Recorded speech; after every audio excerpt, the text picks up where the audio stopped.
ইমামকে নিয়ে যে প্রপাগান্ডা ছড়ানো হয়েছে সুদের যে আলোচনা সাপেক্ষে, আসলে গত সেই জুমাতে সুদের কোনো আলোচনা হয় নাই।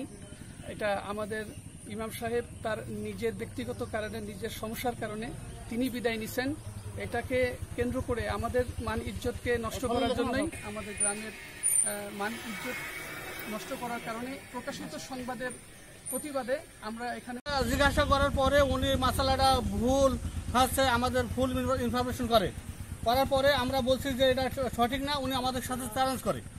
তারপরে আমরা মুফতিদের ডেকে নিয়ে এসে ওই মাসালার উপরে উনি তখন ভুল স্বীকার করার পরে আমরা তখন আরেকজন মুফতিকে ডাকলাম। উনি বলল যে একজন ইমাম সাহেবের যোগ্যতা হবে ওই ইমাম যে ইমাম নাকি মাসালা সম্বন্ধে, নামাজের মাসালা সম্বন্ধে কোনো তথ্য বা কোনো মাসালা জিজ্ঞাসা করার সাথে সাথে তাকে উত্তর দেওয়া লাগবে। যদি উত্তর দিতে না পারে সে অযোগ্য ইমাম। এই কথা শোনার পরে আমরা এই কথা তার কানে যাওয়ার পরে সে বললো আমি আমার মান সম্মান নিয়ে চলে যাই। তখন ইমাম সাহেব নিজের ইচ্ছা জন্য আমাদের এই মহল্লার লোকজন, আমাদের এই ইসলামপুরের লোকজন আসলে ডাকছিলাম আমার কাছে।